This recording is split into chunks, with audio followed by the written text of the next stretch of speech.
Goeiemôre. Jy luister vanoggend na die 35ste oordeenking in die reeks deur die oë van 'n kind. Ons tema vanoggend is uniekheid. Ons lees saam uit hoofstuk 20 van Die Klein Prinsie. Maar soos die toeval dit wou hê, het die klein prinsie, nadat hy lank deur sand, klippe en sneeu geloop het, uiteindelik 'n pad ontdek. En al die paaie lei na mense. Goeiemôre, sê hy. Dit was 'n tuin vol rose. Goeiemôre, antwoord die rose. Die klein prinsie kyk na hulle. Hulle het almal soos sy blom gelyk. Wie is julle? Vra hulle verbaas. Ons is rose, sê die rose. Sê die klein prinsie. En hy het baie ongelukkig gevoel. Sy blom het vir hom vertel dat sy die enigste van haar soort in die heelal is. En kyk, hier was 5000 van hulle, almal eenders, in een tuin. Sy sou regtig ontsteld wees, dink hy, as sy dit moes sien. Sy sou baie hoes en voorgee dat sy doodgaan om die skande vry te spring. En ek sou moet maak asof ek haar versorg, want anders sou sy haarself so waar laat doodmaak om my ook te verneder. Toe sê hy weer vir homself, ek het gedink ek is ryk met 'n unieke blom, en al wat ek het, is 'n doodgewone roos. My roos en my 3 vulkane wat skaars tot by my knie kom, en waarvan een miskien vir altyd uitgedoof is, beteken ek is nie juis 'n baie belangrike prins nie, en hy gaan lê in die gras en huil. Wat in hierdie hoofstuk gebeur, is insiggewend. Hy stap lank deur sand, klippe en sneeu. Hy het hierdie berg uitgeklim met die spitse. Hy het ook hierdie gevoel van alleenheid, maar alles van dit kon hy verduur. Maar nou, vir die eerste keer, is daar 'n reaksie binne hom wat laat maak dat hy op die gras gaan lê en huil. En as ek nou mooi daaroor dink, waarskynlik vir die eerste keer vind ons hier dat die skrywer nie wil sê wat's fout met die wêreld deur te verwys na groot mense nie, maar ook na die klein prinsie. En dis 'n diep, instinktiewe deel van die mens. Ek wil spesiaal voel. Ek wil uniek voel. Ek wil iets hê wat niemand anders het nie. Kom ons kyk wat in hierdie hoofstuk gebeur het.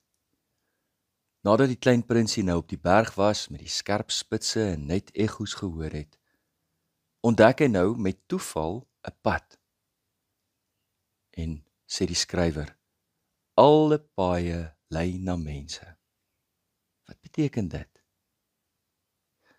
Dink jy die skrywer bedoel dit op 'n goeie manier? Of is dit 'n slegte ding? Die een moontlikheid is dat die verteller hier ietwat sarkasties is. Die klein prinsie kon tot nou toe nie 'n mens raakloop op aarde nie. Maar die verteller waarsku eintlik baie subtiel dat dit werklik 'n uitsonderlike ervaring is. Want waar jy ook al heen gaan, daar is altyd mense. Asof hy wou sê, geniet dit terwyl jy kan. Aan die ander kant kan dit 'n positiewe opmerking wees, naamlik dat alle paaie jou uiteindelik na mense toe sal lei waar jy vriendskap sal vind. Ons is gemaak vir verhoudings en dit is waar ons geluk sal vind. Waarskynlik het die skrywer dit jy so dubbelsinnig gelaat vir homself om te besluit. Dalk is dit nie die een of die ander nie. Dalk is albei gelykwaar, afhangende van hoe jy daarna kyk, of afhangende van op watter plek jy in jou lewe is. Dan kom ons by hierdie gedagte van die roos wat hy gedink het uniek is, en toe nou nie so uniek is nie. Onthou, die roos verwys na sy vrou. Julle sal ook hoor hierso, dat hy baie keer vertel dat sy kug of dat sy hoes, want sy vrou in die regte lewe het aan asma gely. Die hele gedagte van die roos wat nie so uniek is nie, laat my dink aan 'n vriend van my se gesprek met sy pa. My vriend was 'n laatlam. Dis was sy pa al so in sy 80's toe ons saam op universiteit was. Toe hy en sy meisie van daardie tyd op 'n punt kom dat dinge ernstig raak, het hy begin wonder of hy te gou gesettel het. Hy het 'n roos gekry waarvan hy hou, en waarmee hy goed oor die weg kom. Maar tussen al die ander rose, veral op universiteit, moet 'n mens dalk jou opsies 'n bietjie langer oophou. Toe hy 'n naweek huis toe gaan, het hy die Saterdagmiddag 'n alleen tydjie saam met sy pa gehad. Net die oomblik waarvoor hy gewag het. Pa weet dat ek en so nou al lank uitgaan en ons begin dink aan trou. Maar dit maak my bietjie onseker. Wat maak jou onseker? Vra sy pa belangstellend. Wel, pa sien en hy begin sluk. Want wat hy nou gaan sê is eintlik 'n heel ernstige saak en om eerlik te wees, in 'n groot mate blootstellend. Pa sien, ek is regtig baie erg oor haar. Maar so nou en dan, so nou en dan is daar ander meisies wat ook vir my baie mooi en oulik lyk. Hy sluit sy sin onseker af en verwag 'n wyse antwoord van sy pa oor hoe 'n mens so 'n belangrike besluit moet neem om te kies met wie jy eendag gaan trou en hoe 'n mens onderskeid neem tussen die roos wat jy nou gekies het en al die ander wat daar buite is.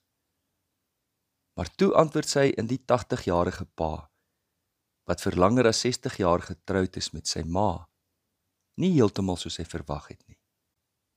Toe hy sê, pa sien, ek is erg oor haar, maar dan is daar ander meisies wat ook vir my baie mooi en oulik lyk.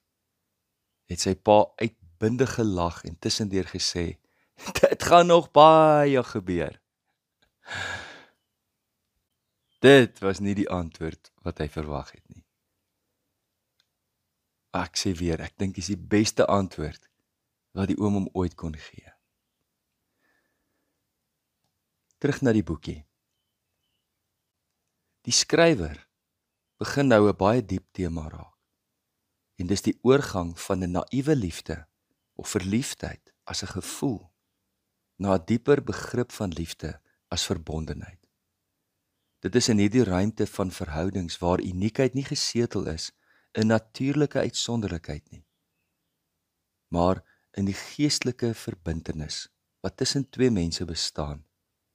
Om jouself te verbind tot 'n ander persoon en te besef, die tema hier is om Bybelse deugde te ontwikkel, om karakter te ontwikkel in sorg, wederkerigheid, geduld, liefde, getrouheid, vergifnis.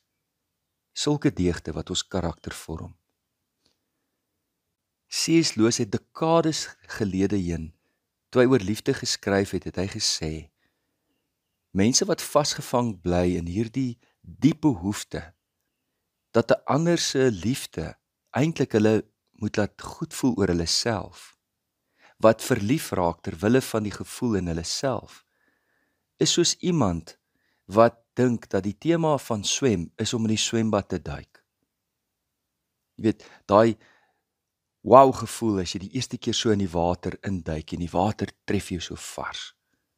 Jy sien, maar die probleem is, mense wat dink dat verhoudings en die huwelik daaroor gaan, moet die duikslag bly herhaal, maar elke keer dan in 'n ander swembad.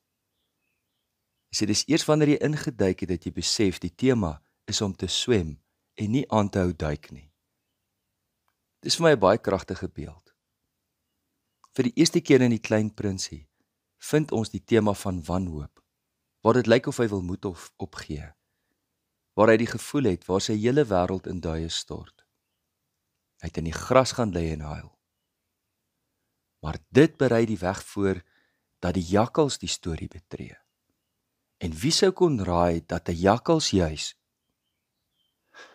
amper gee ek die storie weg. Julle sal moet wag vir môre om te hoor wat die jakkals gedoen het. Wat het jy vanmôre geleer uit hierdie weergawe van die Klein Prinsie? Hoe het dit jou laat nadink oor jou eie lewe? Oor die uniekheid en die kosbaarheid van wie en wat jy in jou eie lewe het? Ons gebed vanmôre kom uit die Groot Gebedeboek. Almagtige God, in hierdie stil uur soek ek U teenwoordigheid. Ek kom uit die koorsagtige gejaag van my werksomgewing uit die wanklanke van die wêreld, uit die lof en verwyte van mense, uit die verwarde gedagtegange en ydel drome van my eie hart. Ek is moeg en doof, Here. Daarom vlug ek na die stilte en rus van U teenwoordigheid. Help my nou, Here, om in die kalmte wat U in my hart bewerk en in die helder lig van U ewigheid nugter na te dink oor die patroon wat my lewe tot dusver geweef het en of dit so kan voortgaan. In Jesus naam. Amen. Liefde en 'n geseënde dag vir elkeen.